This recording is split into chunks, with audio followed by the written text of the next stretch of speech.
ವೇದಿಕೆಗೆ ಆಗಮಿಸಿರುವ ನನ್ನೆಲ್ಲ ಮಾಧ್ಯಮ ಮಿತ್ರರಿಗೆ ತುಂಬ ಹೃದಯದ ಅನಂತ ಅನಂತ ಧನ್ಯವಾದಗಳು. ನಮ್ಮ ಈ ಕಾರ್ಯಕ್ರಮಕ್ಕೆ ಬಂದಿರತಕ್ಕಂಥ DCP ದೇವರಾಜ್ ಸರ್ ಅವರಿಗೆ ತುಂಬ ಹೃದಯದ ಧನ್ಯವಾದಗಳು. ಯಾಕಂದ್ರೆ ಇಂಥ ಒಂದು ಕಾನ್ಸೆಪ್ಟ್ಗೆ ಅವ್ರು ಬಂದು ನಮಗೆ ವಿಶ್ವಾಸ ಮಾಡೋದೇ ಒಂದು ದೊಡ್ಡ ವಿಷಯ. ಸೊ ಅವ್ರ ಮುಖಾಂತರನೇ ನಮ್ಮ ಒಂದು ಪೋಸ್ಟರ್ ಲಾಂಚ್ ಇವತ್ತು ಮಾಡೋಣ ಅಂತೇಳಿ ನಮ್ಮ ಚಿತ್ರತಂಡದ ಒಂದು ಅನಿಸಿಕೆ.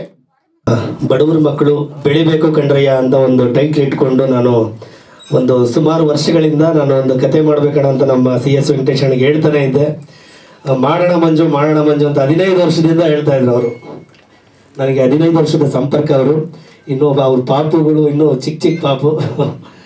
ಆಗಿಂದನೂ ಕಲೆಗೆ ತುಂಬ ಬೆಲೆ ಕೊಡೋಂಥ ವ್ಯಕ್ತಿ ನಮ್ಮ CS ವೆಂಕಟೇಶಣ್ಣ ಸರ್. ಕಾನ್ಸೆಪ್ಟು ನೀವು ಟೈಟಲ್ನೇ ಗೊತ್ತಾಗ್ಬಿಡುತ್ತೆ. ಬಡವ್ರ ಮಕ್ಕಳು ಬೆಳಿಬೇಕು ಅಂದರೆ ಒಬ್ಬ ಪ್ರತಿಭಾವಂತ ಅವನಲ್ಲಿ ಎಷ್ಟೇ ಕಲೆ ಇದ್ದರೂ ಅವನಿಗೊಂದು ಫೀಡ್ಬ್ಯಾಕು, ಒಂದು ಫೈನಾನ್ಷಿಯಲ್ ಸಪೋರ್ಟ್ ಇರಬೇಕು, ಇಲ್ಲ ಬ್ಯಾಕ್ ಬೋನ್ ಆಗಿ ಯಾರಾದರೂ ಇರಬೇಕು ಸರ್. ಹಂಗಿದ್ರೆ ಮಾತ್ರ ಬೆಳಿಲಿಕ್ಕೆ ಸಾಧ್ಯ.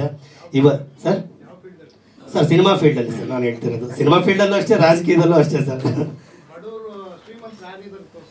ಸರ್ ಯಾರು ಸರ್? ಹೌದು ಸರ್, ಹೌದು ಖಂಡಿತ ಸರ್. ಅಲ್ಲ ಅದಕ್ಕೆ ಸರ್, ಅದಕ್ಕೆ ಸಪೋರ್ಟ್ ಬೇಕು ಅಂತ ಹೇಳ್ತೀರಾ ಸರ್ ಅಷ್ಟೇ. ಖಂಡಿತ sir. Thank you sir, thank you. ಮತ್ತೆ ಏನಾದರೂ ಕೇಳೋದಿದ್ರೆ ಹೇಳಿ ಸರ್. ನಮಸ್ಕಾರ ವಾಸವ್ರಿಗೂ ನಮಸ್ಕಾರ, ಬಾಮನಿ ಸರ್ಗೂ ನಮಸ್ಕಾರ, ಹಾಗೆ ಪ್ರತಿಯೊಬ್ಬರಿಗೂ ಕೂಡ ನಮಸ್ಕಾರ.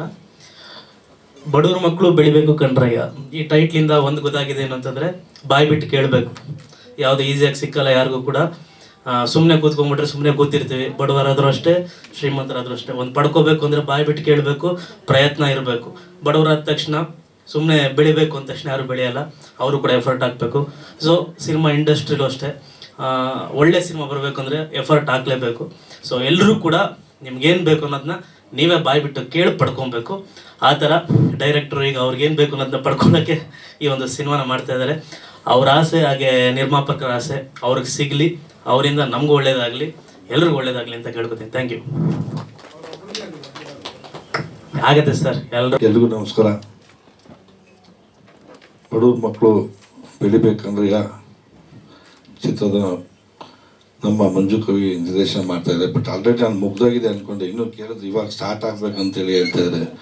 ನಿಜವೂ ಇವತ್ತು ಪ್ರತಿಯೊಬ್ಬರು ಬಂದಾಗಲೂ ನಮ್ಮ ಪೊಲೀಸ್ ಅಧಿಕಾರಿ ಅಂತ ನಮ್ಮ ದೇವರಾಜ್ ಸರ್ ಬಂದು ತಮ್ಮ ತಂಡಕ್ಕೆ ಆಶೀರ್ವಾದ ಮಾಡಿ ಹೋಗ್ತಾರೋ. ಖಂಡಿತವಾಗ್ಲೂ ಒಳ್ಳೇದಾಗುತ್ತೆ ಈ ಚಿತ್ರಕ್ಕೆ ಸರ್.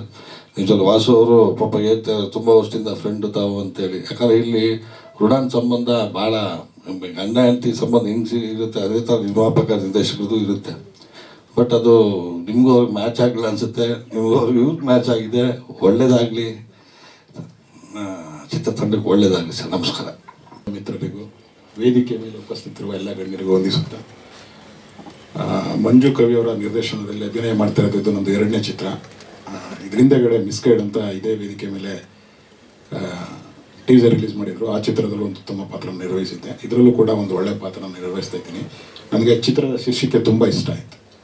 ನಿನ್ನೆ ಫೋನ್ ಮಾಡಿ ಹೇಳಿದ್ರು ಅವರು, ಈ ಥರ ಚಿತ್ರದ ಶೀರ್ಷಿಕೆ ಸರ್ ಅಂತ. ಭಾಳ ಖುಷಿ ಆಯಿತು. ಯಾಕೆಂದರೆ ಇದು ಡಾಲಿ ಸರ್ ಹೇಳಿದಂಥ ಒಂದು ಮಾತಿನ ತುಣುಕನ್ನು ಅವರು ಶಿಷ್ಯಾಗಿ ಇಟ್ಕೊಂಡು ಚಿತ್ರ ಮಾಡ್ತಾ ಇದ್ದಾರೆ. ಒಳ್ಳೆ ಕಂಟೆಂಟ್ ಇದೆ. ನನಗೂ ಒಂದು ಒಳ್ಳೆ ಪಾತ್ರನ ಕೊಟ್ಟಿದ್ದಾರೆ. ಚಿತ್ರದಲ್ಲಿ ವಿರಾಮದ ನಂತರ ನಿಮ್ಮ ಪಾತ್ರ ಬರುತ್ತೆ ಸರ್ ಅಂತ ಹೇಳಿದ್ದಾರೆ. ಒಳ್ಳೆಯದಾಗಲಿ. ನಿರ್ಮಾಪಕರು ಪ್ರಥಮ ಬಾರಿಗೆ ಚಿತ್ರ ನಿರ್ಮಾಣ ಮಾಡ್ತಾ ಇದ್ದಾರೆ ಅಂತ ಅನಿಸುತ್ತೆ. ಅವ್ರಿಗೂ ಕೂಡ ಶುಭವಾಗಲಿ. ಹೆಚ್ಚಿನ ಸಂಖ್ಯೆಯಲ್ಲಿ ಚಿತ್ರನ ನಿರ್ಮಾಣ ಮಾಡೋ ಅವಕಾಶ ತಾಯಿ ಒದಗಿಸ್ಲಿ ಅಂತ ನಾನು ಶುಭ ಹಾರೈಸುತ್ತಾ ಎಲ್ರಿಗೂ ಶುಭವಾಗಲಿ. ಧನ್ಯವಾದಗಳು. ಸ್ವಾದಿಷ್ಟತೆಯ ಸ್ವಾದ, ತಾಜಾತನದ ಆಹ್ಲಾದ, ಉತ್ತಮ ಆರೋಗ್ಯ ಮತ್ತು ಹೆಚ್ಚಿನ ರೋಗ ನಿರೋಧಕ ಶಕ್ತಿಯ ವೃದ್ಧಿಗೆ ಈಗ ನಿಮಗೆ ಸಿಗುತ್ತಿದೆ ಉತ್ತಮ ಗುಣಮಟ್ಟದ ಪೌಷ್ಟಿಕಾಂಶ Shri Vaidik millet health mix. ಇದು ಸಿರಿಧಾನ್ಯಗಳ ಸಂಪತ್ತು.